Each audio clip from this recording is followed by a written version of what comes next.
Good evening friends, this is Varsha Singh. Welcome to Ono study.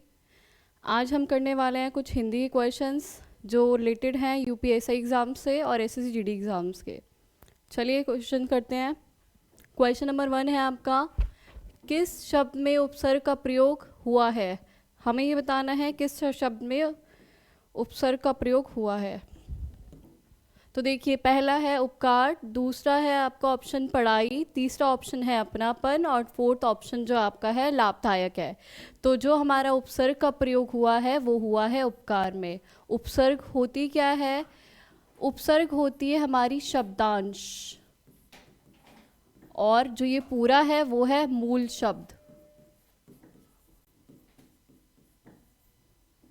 दोनों को जोड़ के जब बनता है तो तीसरा शब्द बनता है जिसका अलग ही अर्थ निकलता है। जब दोनों को जोड़ा जाता है तो कोई तीसरा जो शब्द है वो निर्माण होता है और उसके कुछ अलग ही मीनिंग निकलता है, कुछ अलग ही उसका मतलब होता है। तो जब हम इन दोनों को अलग करते हैं मूल शब्द से, जब शब्दांश को अलग करते हैं तो हमारा उपसर्ग निकल जाता है। और उपसर्ग जो हमारा इसमें है उपकार में, वो होगा उप प्लस कार। तो इसका क्वेश्चन जो ये क्लियर होगा। नेक्स्ट क्वेश्चन में मूव करते हैं। क्वेश्चन नंबर 2 है, निम्नलिखित में से कौन सा अर्धविराम चिन्ह है। ये आपके चिन्हों में से क्वेश्चन आए हैं और हमसे पूछा गया है अर्धविराम चिन्ह जो है कौन सा है। पहला ऑप्शन देखिए, दूसरा ऑप्शन देखिए आप। फर्स्ट ऑप्शन ऐसे है, ये एक मिनट ऐसे है, ये दूसरा है, तीसरा है और फोर्थ। देखो, इस चिन्ह को बोलते हैं लाघव चिन्ह। लाघव चिन्ह बोलते हैं इसे। इसे बोलते हैं अल्प विराम, और इस चिन्ह को बोलते हैं पूर्ण विराम। और ये होता है हमारा अर्धविराम, जो हमारा करेक्ट आंसर है अर्धविराम।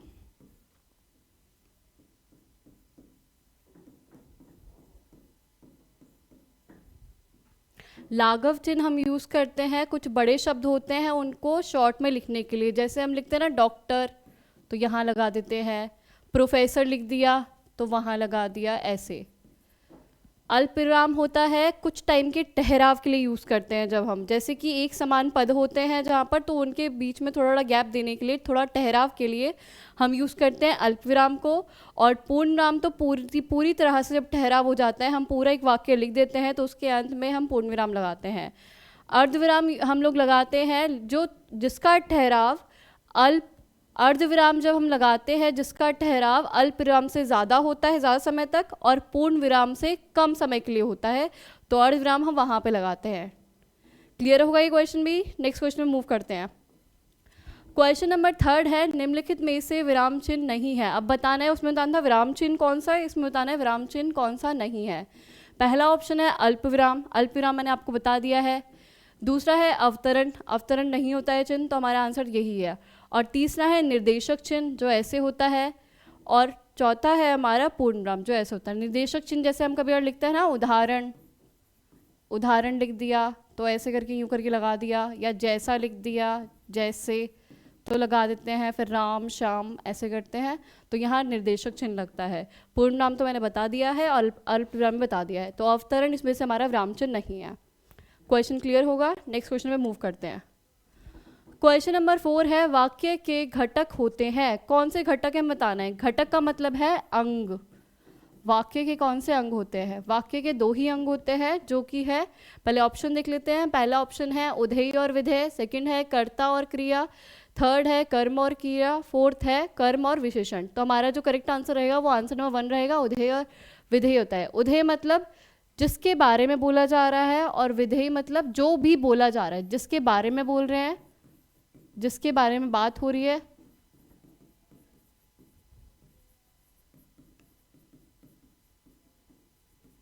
और विधेय मतलब जो बात हो रही है।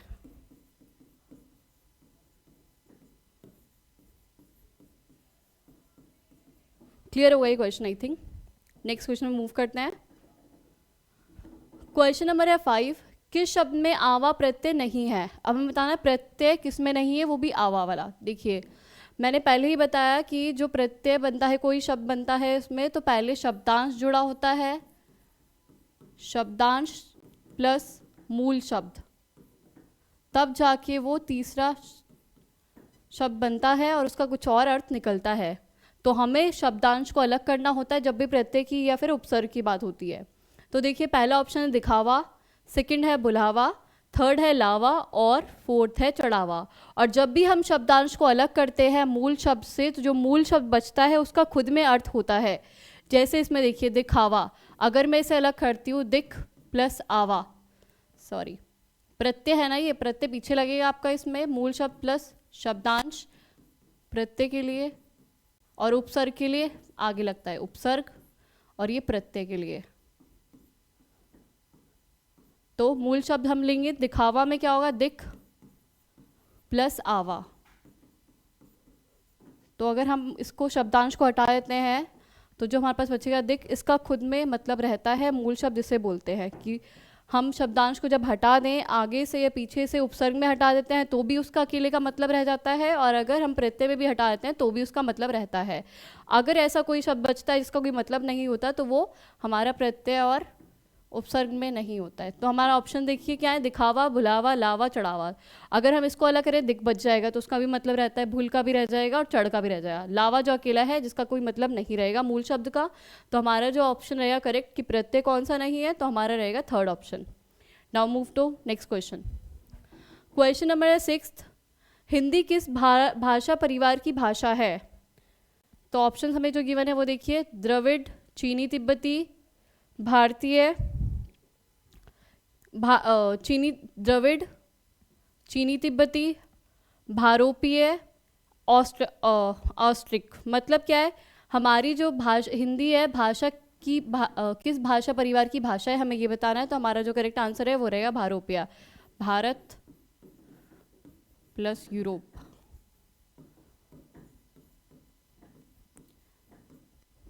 तो ये हमारा आंसर है। नेक्स्ट क्वेश्चन मूव करते हैं। क्वेश्चन है शुद्ध वर्तनी का चयन कीजिए। शुद्ध वर्तनी करनी है तो ऑप्शन देखिए, पहला है कृपा, दूसरा है कृपा, तीसरा है क्रियापा और थर्ड है कृप। तो हमारा जो करेक्ट रहेगा, कृपा हम कैसे लिखते हैं, कृपा जो लिखा जाता है वो ऐसे लिखा जाता है। तो हमारा जो करेक्ट आंसर रहेगा वो रहेगा आंसर नंबर 2। क्लियर हो गया ये क्वेश्चन। तो नेक्स्ट क्वेश्चन देखते हैं। क्वेश्चन नंबर है आपका 8।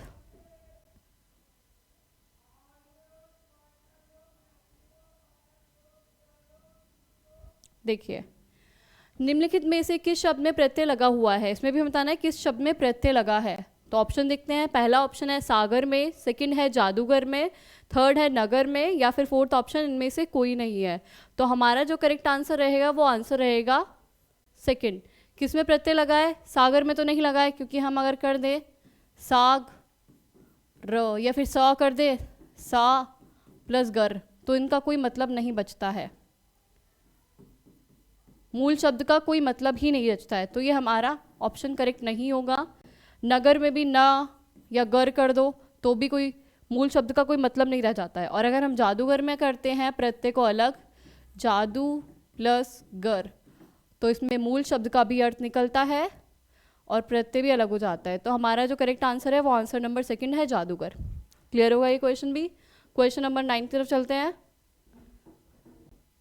क्वेश्चन 9 है आपका, वर्ण किसके योग से बना है। क वर्ण किसके योग से बनाना है हमें ये बताना है। देखिए, ज और न्य से क्या बनता है, ज्ञ। क और श से क्या बनता है, च। और ये कर नहीं होगा, ये त होगा, त और र, त और र से बनता है त्र। तो ये सब तो है नहीं जो क वर्ण बनाएंगे। तो लास्ट ऑप्शन जो बचा है वो आपका क प्लस अ बचा है। तो हमारा आंसर करेक्ट है 4th। क्लियर होगा ये क्वेश्चन भी। क्वेश्चन नंबर 10 देखते हैं। हिंदी भाषा का जन्म हुआ है, कहाँ से हुआ है हमें ये बताना है। हिंदी भाषा का जन्म आपका ऑप्शन देखिए, क्लियर नहीं है अभी। बस देखिए, पहला है लौकिक संस्कृति से, सेकंड है वैदिक संस्कृति से, थर्ड है पाली प्राकृत से, और फोर्थ है अपभ्रंश से। तो हमारा करेक्ट आंसर जो रहेगा वो आंसर नंबर फोर्थ रहेगा। हिंदी भाषा का जन्म हुआ है अपभ्रंश से। चलिए नेक्स्ट क्वेश्चन मूव करते हैं। क्वेश्चन नंबर है 11, स्पर्श व्यंजन कितने प्रकार के होते हैं हमें ये बताना है। ऑप्शन पहला है आपका 15 होते हैं, ऑप्शन दूसरा है 20 होते हैं, ऑप्शन थर्ड है आपका 24 और ऑप्शन फोर्थ है 25 होते हैं। तो देखिए व्यंजन जो टोटल होते हैं ना हमारे वो होते हैं 33 होते हैं। उसमें से हमारे होते हैं 4 ऊष्म व्यंजन होते हैं, 4 होते हैं आपके अंतस्थ व्यंजन होते हैं, और जो 25 बचे होते हैं वो हमारे स्पर्श व्यंजन होते हैं।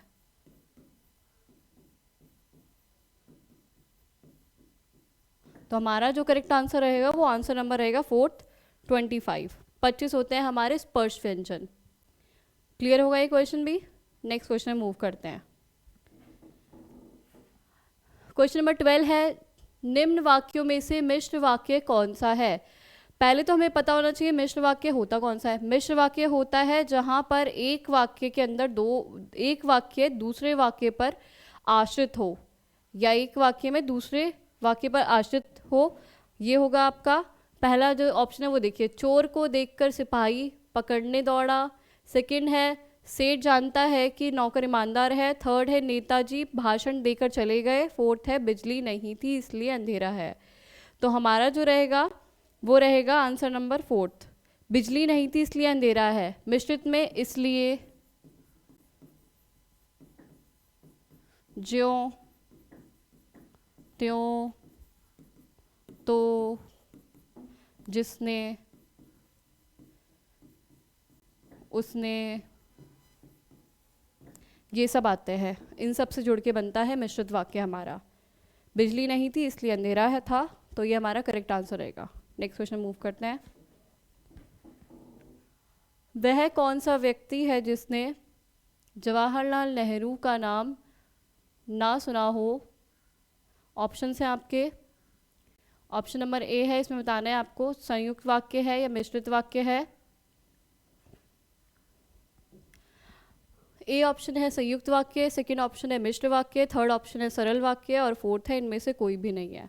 देखिए क्वेश्चन पढ़िए, वह कौन सा व्यक्ति है जिसने, यहाँ पे क्या आ गया जिसने, और मैंने बताया जिसने, उसने, यो, तो, ज्यो, त्यो, ये सब जो आते हैं हमारे वो हमारे मिश्र वाक्य में आते हैं। संयुक्त में तो आता है अथवा, या, और वह, ये सब आते हैं। और सरल तो आपका सरलता उसमें कुछ नहीं आता है, सिंपल सेंटेंस होता है वो आपका। तो इसका जो करेक्ट आंसर है वो रहेगा मिश्र वाक्य। नेक्स्ट क्वेश्चन मूव करते हैं, क्वेश्चन नंबर 14। इनमें से कौन सा विराम चिन्ह ऐसा है जो हिंदी में अंग्रेजी भाषा से नहीं लिया गया है। जितने भी विराम चिन्ह आपको दिख रहे हैं यहाँ पर उसमें से पूछा गया है कि अंग्रेजी भाषा से जो नहीं लिया गया वो बताना है हमें। तो देखिए पहला है,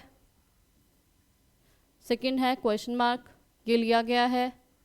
तीसरा है आपका अर्धविराम जिसकी हमने बात करी थी अभी, और लास्ट है पूर्णविराम, ये भी लिया गया इंग्लिश से। फुल स्टॉप इसे भी लिया गया है। जो नहीं लिया गया वो है पूर्णविराम, पूर्णविराम को नहीं लिया गया, पूर्णविराम ये है। तो आपका जो करेक्ट आंसर है वो आंसर नंबर फोर्थ है, पूर्णविराम, ये नहीं लिया गया अंग्रेजी भाषा से। क्लियर हो गया क्वेश्चन। नेक्स्ट क्वेश्चन देखते हैं। निर्वाह में प्रयुक्त उपसर्ग बताना है। हम निर्वाह कैसे लिखते हैं, देखिए निर प्लस वाह। तो हमारा जो करेक्ट आंसर रहेगा वो आपका रहेगा आंसर नंबर थर्ड। ये आपके उपसर्ग बताना था हमें। नी नहीं हो सकता है, खाली नी, र वाह बच जाएगा, फिर निरी नहीं होगा, निर होगा, और नी के बाद विसर्ग भी नहीं आएगी इसमें। तो हमारा जो करेक्ट आंसर है वो आंसर नंबर थर्ड है। क्लियर होगा ये क्वेश्चन। क्वेश्चन नंबर 16 देखिए, निम्न में से किस शब्द में प्रत्यय का प्रयोग हुआ है। प्रत्यय का प्रयोग बताना है हमें। आज ज़्यादा क्वेश्चन आपके प्रत्यय और उपसर्ग के ही हैं ताकि वो आपको क्लियर हो जाए। देखिए फर्स्ट जो ऑप्शन है वो है विकल, सेकंड है धनिक, थर्ड है पुलक और फोर्थ है अलग। तो पूछा हमसे क्या गया, किस शब्द में प्रत्यय का प्रयोग हुआ है, प्रत्यय का प्रयोग। तो देखिए प्रत्यय का प्रयोग जो हमारा हुआ है वो ऑप्शन नंबर सेकंड है आपका, धनिक में हुआ है। क्यों, अगर हम इसे अलग भी कर दें, धनी प्लस क, या ऐसे भी कर लो आप, धनी का, तो धनी का अपने आप में मतलब रह जाता है, मूल शब्द का इसमें मतलब रह जाता है अकेले में।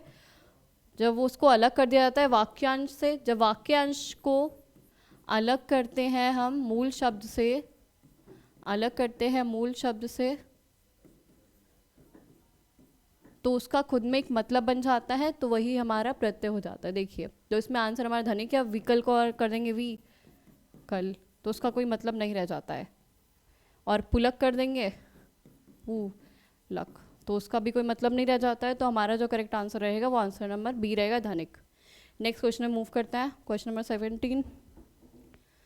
यथार्थ में कौन सी संधि है, अब हमें संधि बतानी है। पहला ऑप्शन है दीर्घ संधि है, सेकंड है वृद्धि संधि, थर्ड है गुण संधि और फोर्थ है इनमें से कोई नहीं। तो देखिए यथार्थ हम कैसे लिखते हैं, यथा प्लस अर्थ। यथार्थ में हमारी जो रहेगी वो दीर्घ संधि रहेगी। दीर्घ संधि क्या होती है, हम जब आ प्लस बड़ा आ करते हैं तो वो हमारा बड़ा ही बनता है, या हम दो छोटे आ को मिलाते हैं तो भी हमारा बड़ा बनेगा, या हम ई बड़ी ई को मिलाएंगे तो भी बड़ी ई बनेगी। तो ये होती है हमारी दीर्घ संधि, जिसमें दीर्घ संधि बनती है ये। तो हमारा जो यथार्थ है वो दीर्घ संधि है। चलिए क्वेश्चन क्लियर हुआ, नेक्स्ट क्वेश्चन मूव करते हैं। क्वेश्चन नंबर आपका है 18। निम्नलिखित में से तत्सम शब्द का चयन कीजिए। अब हमें तत्सम शब्द बताना है। ऑप्शन देखिए, पहला ऑप्शन है खेत, सेकंड है अजीब, थर्ड है उद्गम और फोर्थ है कोट। तो हमारा जो करेक्ट आंसर रहेगा वो रहेगा आंसर नंबर थर्ड, उद्गम। उद्गम क्यों रहेगा, जिस भी शब्द में हलंत आता है या ण आता है लास्ट में, अंत में न ण आ रहा है, या आधे व्यंजन जो होते हैं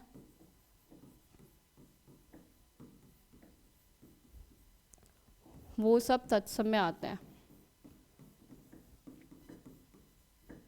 या फिर अनुस्वर वाले, विसर्ग वाले, ये सभी शब्द हमारे तत्सम होते हैं। तो इसलिए हमारा जो हलंत वाला शब्द है वो उद्गम है, और उद्गम ही हमारा तत्सम शब्द है। क्लियर हुआ ये क्वेश्चन। नेक्स्ट क्वेश्चन देखिए, क्वेश्चन नंबर 19 है, भूतकाल के कितने भेद होते हैं। तो भूतकाल के भेद बताने हमें, भूतकाल के होते हैं 6 भेद। क्वेश्चन तो क्लियर होगा, इसमें समान होता है एक आपका, समान भूतकाल होता है, हुद हेतु हेतु भूतकाल होता है, संदिग्ध भूतकाल होता है, पूर्ण भूतकाल होता है, अपूर्ण भूतकाल होता है इसमें। तो ये आपको क्लियर होंगे 6 भूतकाल के जो भेद होते हैं। पूर्ण होता है, पूर्ण भूतकाल, अपूर्ण भूतकाल,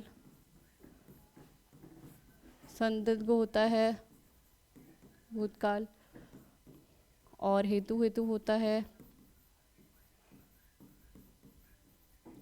सामान्य होता है,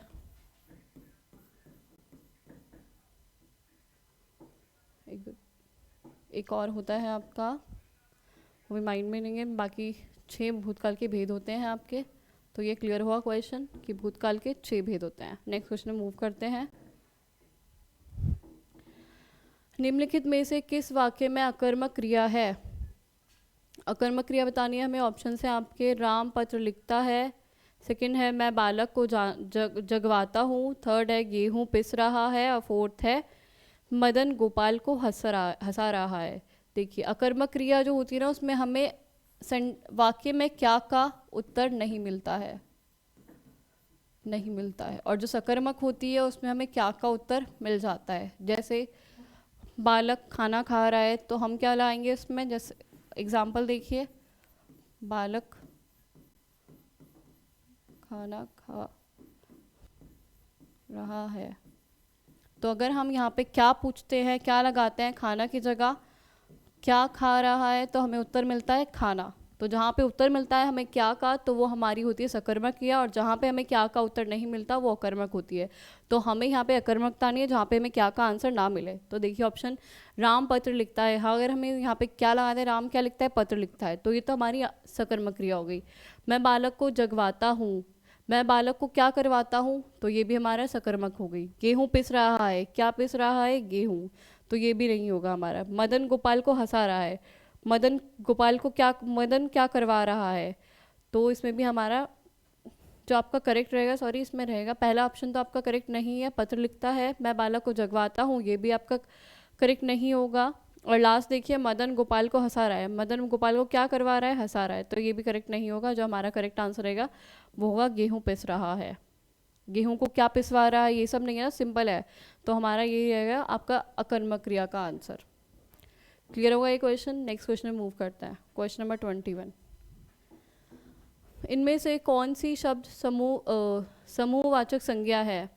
समूहवाचक मतलब एकत्रित होना, इकट्ठा होना।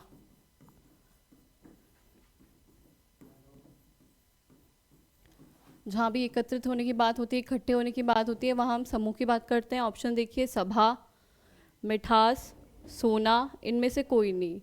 तो ये पूछा है कौन सी समूहवाचक संज्ञा है। समूह की बात कहाँ दिख रही है? सभा। सभा में कोई एक दो लोग तो नहीं होंगे, बहुत सारे लोग होंगे। तो यहाँ हम समूह की बात कर रहे हैं सभा में। मिठास तो आपका, मिठास इसमें नहीं आएगा आपका। मिठास आपका भाववाचक में आ जाएगा।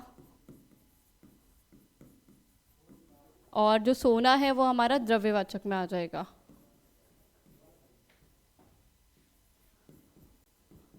तो हमारा जो करेक्ट आंसर रहेगा वो सभा रहेगा। क्लियर होगा ये क्वेश्चन भी। क्वेश्चन नंबर 22 पे मूव करते हैं। वाक्य के अशुद्ध भाग का चयन कीजिए। जो भाग अशुद्ध है हमें वो बताना है। ऑप्शन देखिए, राम के धनुष भंग करते ही, पहला ऑप्शन। सेकंड है दूसरे राजाओं के। थर्ड ऑप्शन है वक्ष पर सांप लौटने लगे। और फोर्थ है कोई त्रुटि नहीं है, मतलब कोई गलती नहीं है। तो हमारा जो करेक्ट ऑप्शन रहेगा ना वो रहेगा ऑप्शन नंबर थर्ड। क्यों? वक्ष पर नहीं होता, लाइक उसमें होना चाहिए छाती पर सांप लौटने लग जाते हैं राम के धनुष भंग करते ही। मतलब सबको प्रॉब्लम हो जाती है, परेशान हो जाते हैं सारे राम जी के धनुष तोड़ भंग करते हुए। तो हमारा जो करेक्ट आंसर रहेगा, यहाँ पे वक्ष नहीं होना चाहिए, ये गलत है। तो हमारा करेक्ट आंसर रहेगा थर्ड। नेक्स्ट क्वेश्चन मूव करते हैं। आई होप सो सारे क्वेश्चन आपको समझ में आ रहे होंगे। क्वेश्चन नंबर 23 देखते हैं हम। इनमें से किस शब्द में हलन संबंधी अशुद्धियाँ नहीं है? हमें बताना है किसमें अशुद्धियाँ नहीं है हलन संबंधी। तो देखिए, भविष्यत में है, क्योंकि भविष्यत में श पूरा नहीं लिखा, इसमें हलंत में हमें पूरा ऐसे लिखना होता है, शुद्ध जो हिंदी लिखनी होती है। श्रीमान में भी नहीं है, अशुद्धियाँ है इसमें भी, हलन संबंधी अशुद्धि नहीं है। तो इसमें भी है, ये ऑप्शन नहीं है। श्रीमान में भी है, ऐसा होना चाहिए, ये भी नहीं है। सचित में भी है, सचित ऐसे होना चाहिए, तो इसमें भी गलती है आपके। और शुद्धि जिसमें नहीं है, बुद्धिमान में नहीं है। तो हमारा जो राइट आंसर रहेगा वो बुद्धिमान रहेगा। क्वेश्चन नंबर 23 भी क्लियर होगा। मूव करते हैं क्वेश्चन नंबर 24 पर। श कौन सा व्यंजन है? अभी मैंने बताया था आपको, कुछ जैसे 33 व्यंजन होते हैं, 4 होते हैं ऊष्म व्यंजन, 4 होते हैं अंतस्थ व्यंजन और 25 होते हैं स्पर्श व्यंजन। तो हमसे पूछा गया श कौन सा व्यंजन है। देखिए ऑप्शन, ऊष्म व्यंजन। ऊष्म व्यंजन कौन से होते हैं आपके? श, स, स, ह, ये हमारे ऊष्म व्यंजन होते हैं। और संयुक्त व्यंजन कौन से होते हैं? संयुक्त होते हैं आपके त्रो, कक्षत्रो और आपका य से ज्ञानी और भी होते हैं। तो हमारे ये संयुक्त में आते हैं, ठीक है, जो 2 वर्ण को मिला के बने होते हैं। इसको मिला के बनेगा, ठीक है। त और र को मिला के बनाए, और यहाँ बनता है ज और न्या को मिलाकर, इसे बोलते हैं संयुक्त व्यंजन, जो 2 वर्ण को मिला के बनता है। अंतस्य व्यंजन कौन से हैं? य, र, ल, व, ये अंतस्थ व्यंजन है। क्लियर होंगे। तो स्पर्श व्यंजन ही बचा, और स्पर्श व्यंजन बता दिया ऑलरेडी 25 होते हैं, वो क से शुरू होते हैं और ह तक होते हैं 25। तो क्लियर होगा ये आपका। तो हमारा श कौन सा व्यंजन है? देखिए, ऊष्म व्यंजन। ऊष्म मतलब हम कोई चीज़ जो मुख से निकालते हैं, हमारी मुख की गर्मी से जो निकलती है उससे जो बोलते हैं उसे ऊष्म व्यंजन कहते हैं। तो हमारा जो करेक्ट आंसर है वो पहला है। अब क्वेश्चन नंबर 25 पे मूव करते हैं। समुद्र मंथन करना का अर्थ क्या होता है? पहला है घोर तप करना, सेकंड है कठोर परिश्रम करना, थर्ड है दृढ़ प्रतिज्ञा करना, फोर्थ है उद्देश्य को प्राप्त करना। तो हमारा जो करेक्ट आंसर है वो रहेगा कठोर परिश्रम करना। समुद्र मंथन करना, जैसे कि हम लोग कुछ टाइम पहले ही एग्ज़ाम के आने से पहले पूरा सिलेबस कवर करने की कोशिश करते हैं, तो हम क्या करते हैं कि समुद्र मंथन करने लग जाते हैं कि वाइड सिलेबस को, बहुत सारे सिलेबस को कुछ दिनों में कवर करने की कोशिश करते हैं। तो ये बहुत कठोर परिश्रम करना हो जाता है हमारे लिए। तो आई होप सो ये क्वेश्चन आपका क्लियर होगा। क्वेश्चन नंबर 25 का आंसर है सेकंड। सारे क्वेश्चंस क्लियर होंगे आपको। 25 क्वेश्चन थे जो कि इंपॉर्टेंट थे आपके। Thank you guys for watching this video. अगर आपको वीडियो पसंद आती है तो लाइक और शेयर ज़रूर कीजिएगा। Thank you.